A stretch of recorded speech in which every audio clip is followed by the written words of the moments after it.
Maybe it's because trees were here long before we were, or because they seem to be the strong, silent type, or because trees are the source of so much that we use each day that we tend to take them entirely for granted. Perhaps it's because they're immovable and seem to be immobile.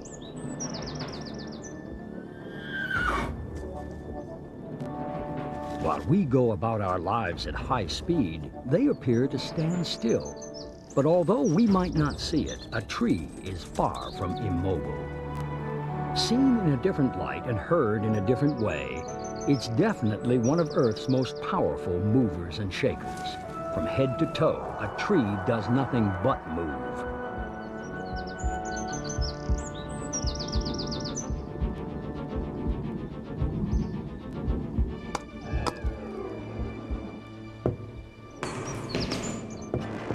Trees once covered 4/5 of the Earth's landmass, and all around the globe, a tree of life takes center stage in myth and legend. In Norse myth, a great ash tree called Yggdrasil linked the earth with heaven and hell. At its roots was a deep spring said to be the source of wisdom. The ancient Greeks thought Zeus created the human race from trees, and trees were long believed to carry the souls of the dead in their rustling leaves. Several of the world's great faiths tell of a tree where humankind gained knowledge of good and evil. Most living creatures can find shelter under the emerald blanket. Trees still cover almost half of the planet's land area. The empire of towering trees started small. The earliest plants were so tiny that hundreds would fit on a fingernail. Among the plants that sprang up, it was trees that really went on to bigger things.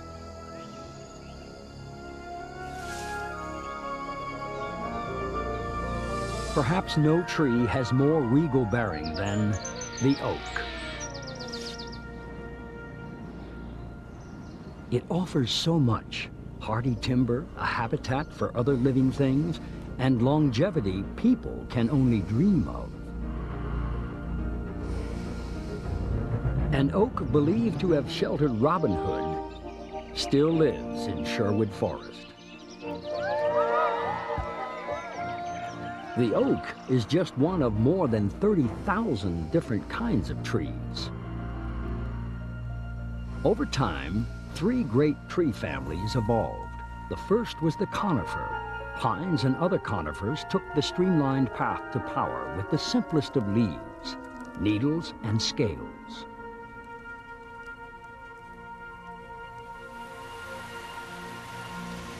In a variety of climates, simple is good.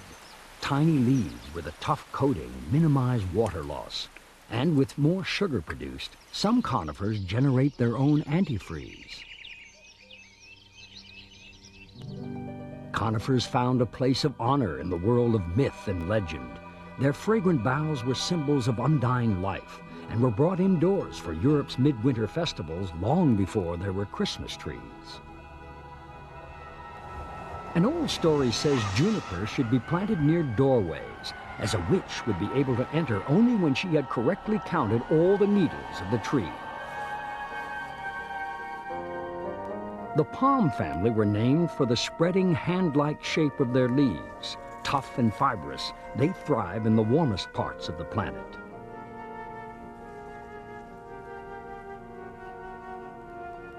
For a real variety show, it takes the huge family of broadleaf trees and their spreading canopies.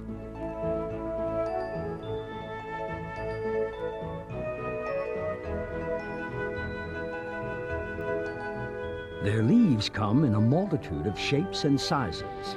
The Virginia leaf is indeed broad, while the box, also a broadleaf, is tiny.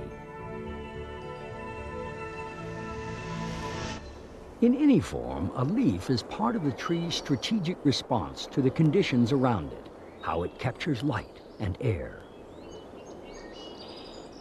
When autumn comes, some of the broadleafs put on a spectacular show. Inside each leaf, green pigments fade away, while the hidden red or yellow pigments are revealed. New England's warm autumn days and chilly nights cause many trees to produce more sugars, and with them, some of the sweetest views of all. When its leaves fall, the tree begins to hibernate. Production cuts back during the long winter months. Even a mover and shaker has to take a break once in a while. But come spring, many of the nutrients in the fallen leaves will find their way right back to where they came from. To go out in a blaze of glory, only to spring back, that's power.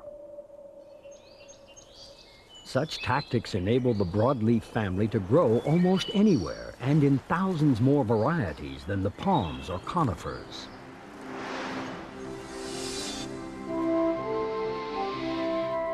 So what makes a tree a tree? It's not their tangled branches or their seeds or even their roots, although they may stretch as wide as the tree is tall.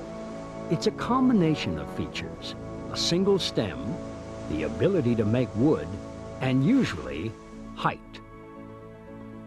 Giant bamboo? Close, but not a tree. It has multiple stems. A tiny bonsai? Yes, a rare exception to the rule about height, with all the majesty just in miniature.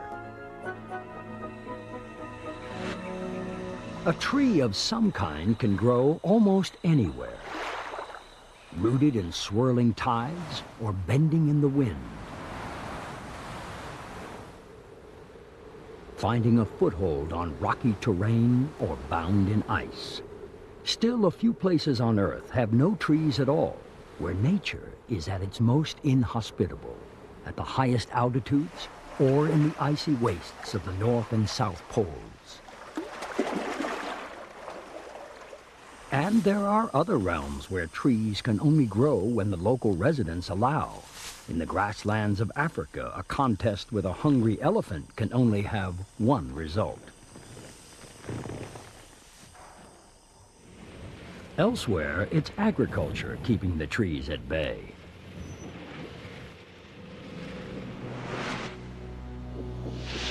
But trees are persistent, and among them, there are specialists. The monkey puzzle, with twisted branches that puzzle and prickle even the most agile monkey.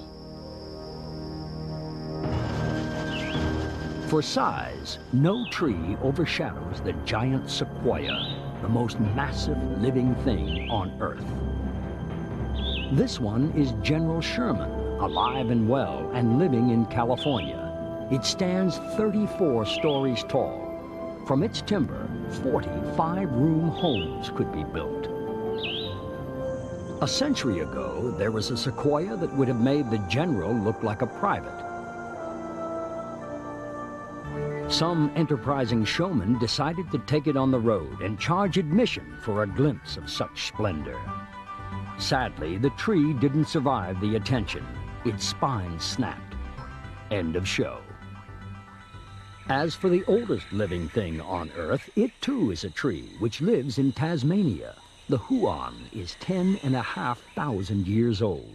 It doesn't look like much, but maybe that's why it's lasted so long. No wonder mere mortals have revered trees across time. In ancient Rome, senators came home at lunchtime to feed wine to their favorite trees. In New Guinea, one tribal culture celebrates the felling of a tree with ritual. Stones are thrown to ensure the tree's departing spirit will leave the tree cutters unharmed.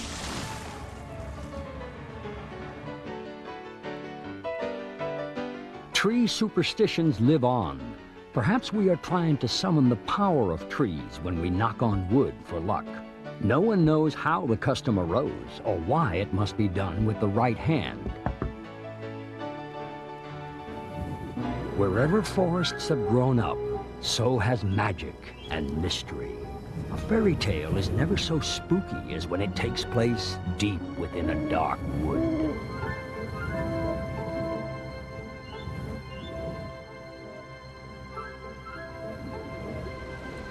Where the forest is dense, at least the trees are safe. There are benefits in standing together against the wind and other threats. A tree's true spirit is anything but malevolent. It makes a natural haven for plants and animals alike. With its sheltering arms and inviting bark, the tree is a kind of all-night motel crawling with life.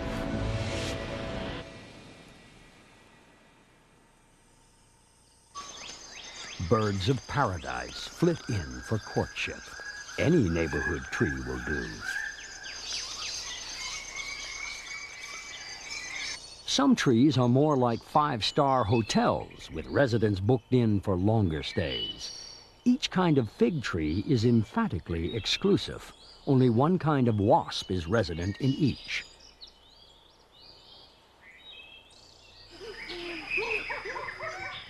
Other trees seem to host conventions for one species at a time, even off-season.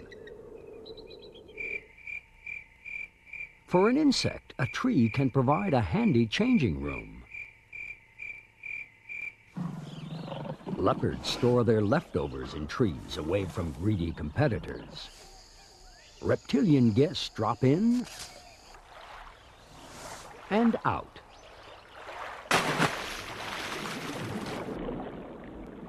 And a tree may offer the best watering hole around, a pocket of refreshment between the main branch and the trunk. With several stories of space for those that come to stay, any host might find itself with problem guests, like the room-wrecking woodpecker.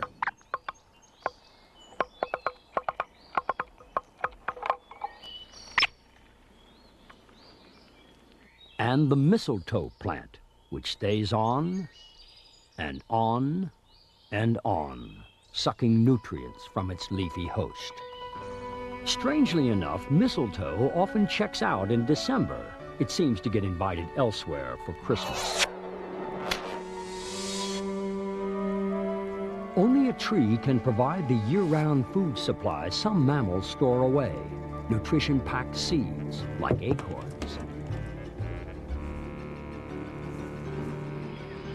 But when there are only leaves on the menu, an animal like the sloth may need to eat all night to gain enough energy to move. Even then, its top speed is a stately 1/10 of a mile per hour. Fortunately, people don't have to live on leaves. We've been eating fruits and nuts since the Garden of Eden. In Eastern Europe, woodsmen traditionally threaten their fruit trees with 3 mock blows of an axe to induce the tree to produce even more fruit. The Aztecs were the first to make the delicacy they called chocolatl from the seeds inside the cocoa pod. It was the food of the serpent god Quetzalcoatl. A world without chocolate would be no fun at all. A world without mosquitoes, now that's a thought. But until then, malaria, the world's biggest killer, is still fought with medicine from the bark of the quina tree. From aspirin to one of the latest cancer drugs, we can find cures for our ailments in trees. Just looking at trees can make us feel better. Research shows that patients who gaze at trees from their hospital beds return to health a day faster than those who have no such view.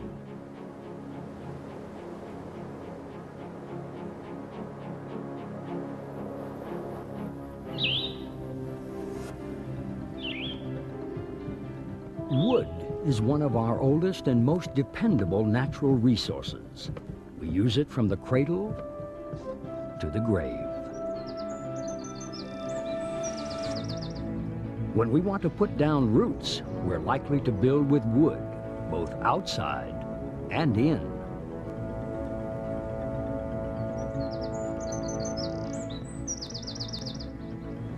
When we're not sheltered by wood, we're burning it. Half of the world's forest crop is used for fuel, firewood or charcoal. In developing countries, 9 out of 10 people are warmed by trees.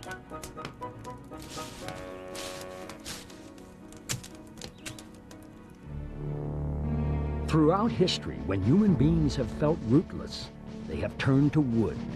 Nearly 4,000 mature trees were needed to build an 18th century warship. When the British ran out of trees for their shipbuilding, the American colonies made up the shortfall until 1776, when the supply suddenly ended. People have even tried to get trees to fly. Since the Wright brothers, some attempts have been successful. Just. Without wood, the world would be a quiet place indeed. In Guatemala, only the wood of female trees is used to make the marimba. The sound is said to be the tree's lament for her lost lover still standing in the forest. In Zaire, solemn ritual solicits the cooperation of both the wood and the spirit world. When the drum spirit is pleased, dancers become lost in the music. From pencils to rubber for erasers, to paper and the tires that transport them all, trees deliver the goods in seemingly endless supply. Since 1917, Earth's population has quadrupled, but worldwide use of paper has grown 17 times. Even a tree has a hard time coping with that much popularity.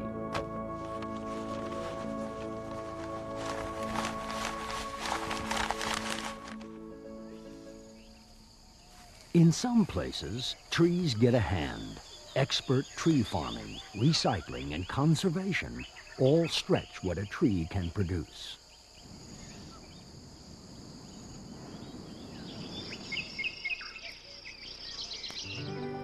But surely, amid the bounty of worldly goods trees provide, nothing gives more pleasure than their most simple offering of all, beauty.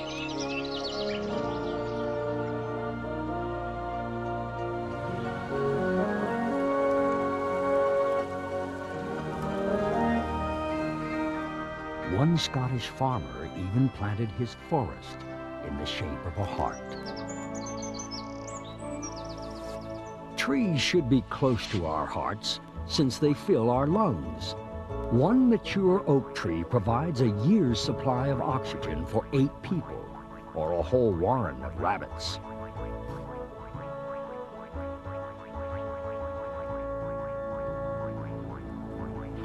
And every tree runs an oxygen factory.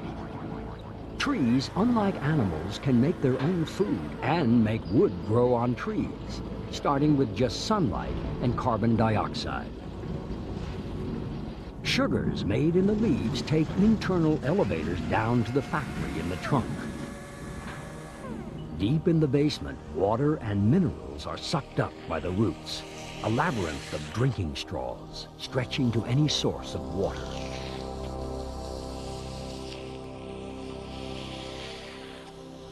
Water, gallons of it, rises up to the inhaling, exhaling leaves, exhaling oxygen, the stuff on which our life depends, but just a byproduct to the tree. It's sugars the tree needs, which fuel its steady expansion, the wood building that happens at the outer edge of the factory floor. There, new cells harden like cement mix and turn to solid wood.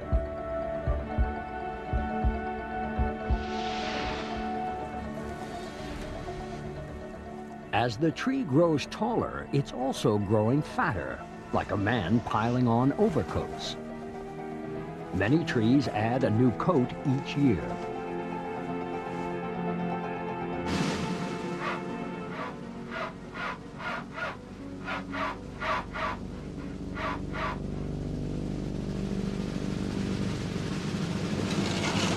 Good times show as wide rings. The bands between rings form during winter when growth virtually halts.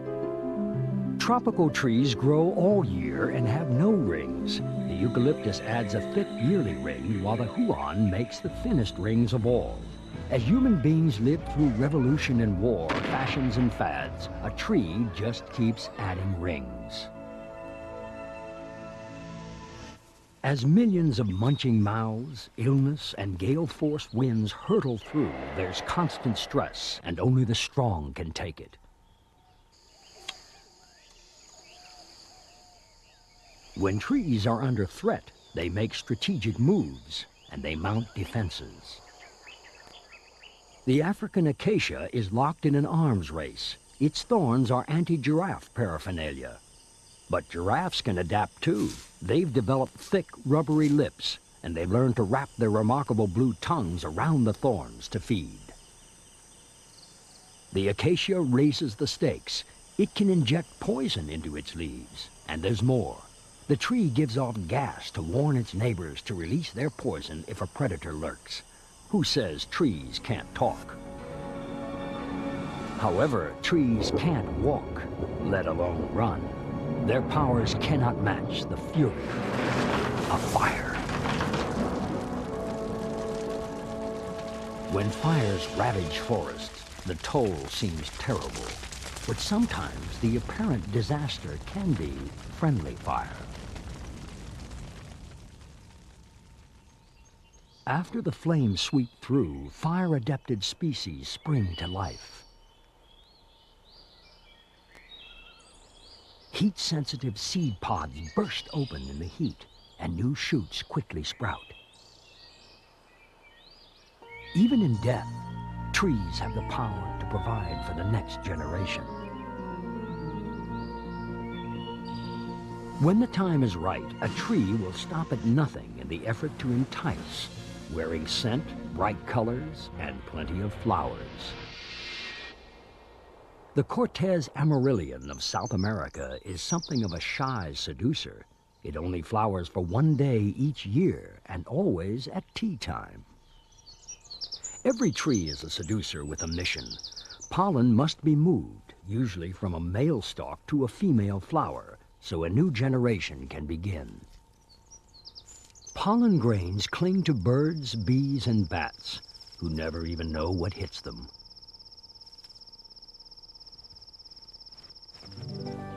Of course, there are some trees that use subtler attractions. There's no point in dressing up if the only help you need is from the wind. Then a less colorful bit of fluff will do.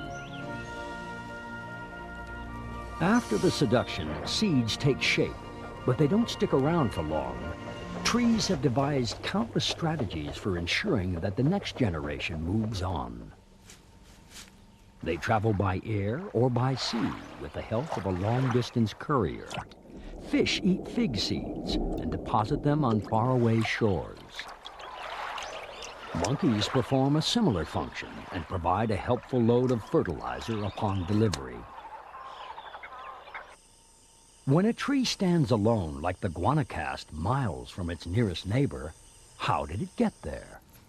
It rode in, courtesy of a seed-loving horse, whose digestive system may keep the seeds in storage for up to a year. By that time, the horse will have left its mark, quite literally, all over the place. One courier, the agouti, is a great hoarder of nuts. The problem is it has a terrible memory. It often forgets where it stashed its parcel of Brazil nuts, so they grow wherever the agouti leads them.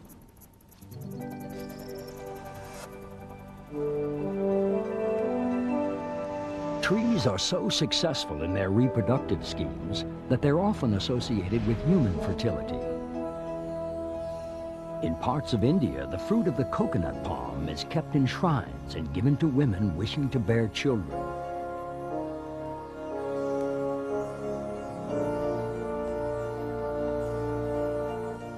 And there are rituals to discourage reproduction. Christian nuns once drank a brew of the chaste tree's leaves to calm unhallowed emotions. There's no stopping a healthy tree's fertility, and there's no more powerful parent than the oak. Its spring flowers turn to autumn acorns, but rarely before an oak is 50 years old. Then 50,000 acorns fall from one parent tree. But what happens next is a gigantic game of chance. Each acorn must first survive, buried in its parents' fallen leaves, for an entire winter.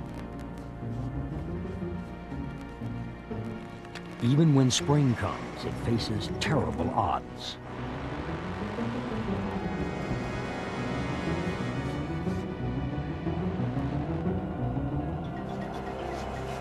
An acorn isn't looking for parental attention. If it's to survive, it must make a clean getaway.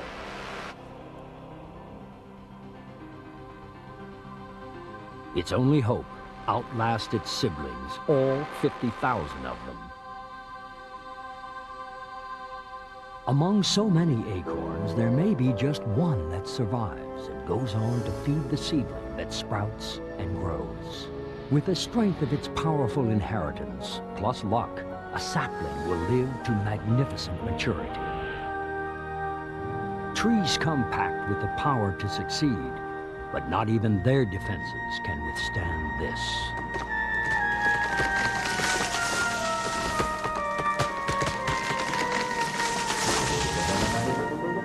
With what we now know about trees, deforestation is being reconsidered all over the world. For the oxygen supplied by trees is only part of their wealth. They are also like a bank, storing away some of our modern waste. Even a small wood can absorb much of the carbon dioxide produced by a fossil fuel power station. Whether growing in a sheltered forest or standing alone in the heart of a city, a tree is its own powerhouse of activity. Deep in its hidden factory, it conjures so much from so little. A tree will be many things in its lifetime. It will be powerful, productive, and more than a little bit pushy.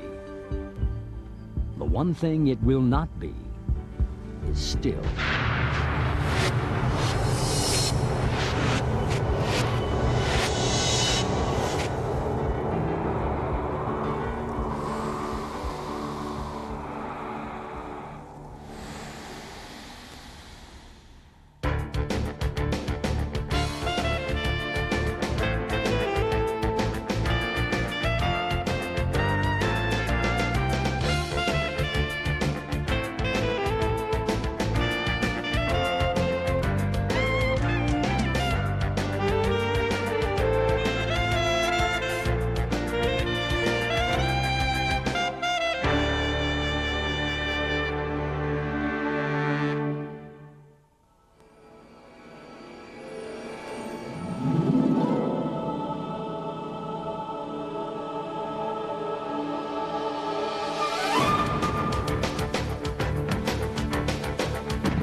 Eyewitness Museum.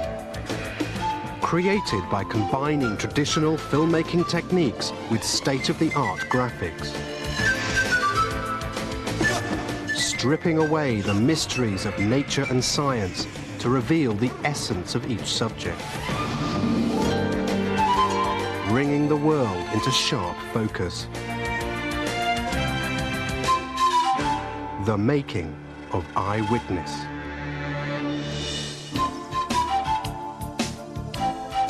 The distinct style of the Eyewitness books is the basis for each of the programs. Each half-hour episode is based on a book title. The Eyewitness book's visual style gives the program makers a starting point and a challenge. The challenge of transferring clarity and super realism into moving images and sound. Now let's take a look behind the scenes at the making of Tree. The Eyewitness team are ready to rise to any challenge, but a proper tree complete with roots in the Eyewitness studio? Time to consult with the model makers. Cleverly from your real tree to a model tree to, again, the other important one. They drew up plans, collected materials, and set to work. First, they built a metal skeleton to give the structure a backbone. That is covered in tape.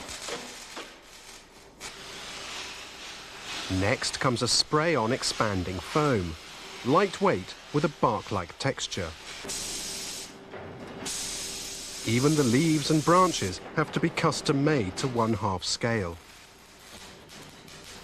The tree took weeks to complete.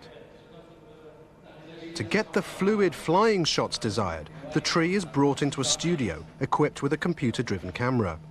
And because of the sheer scale of the model, there was only one studio with a rig large enough to accommodate it.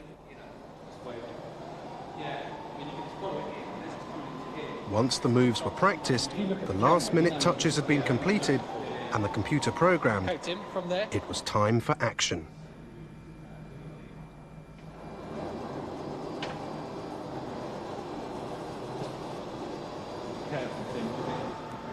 This rig can move with astonishing grace and agility, almost anywhere you want, despite weighing over 5 tons. I would have run this in slowly to him and keep an eye on it. Have you got that? As always, the final shots justified all the hard work. Throughout the Eyewitness series, many animals have been filmed in the studio. This squirrel needed no special instructions when it came to eating nuts. Many of the Eyewitness animals are professionals. They have wranglers, handlers, even agents.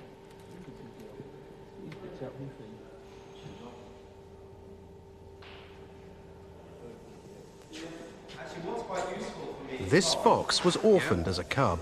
Rescued and reared by his handler, he's appeared in dozens of films and commercials. Pigs live a blinkered life.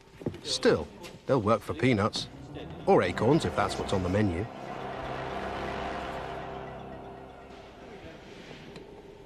Birds can be more challenging. They fly, and we can't. This owl took wing for a high-level studio tour. He made it clear who was really calling the shots on this shoot. I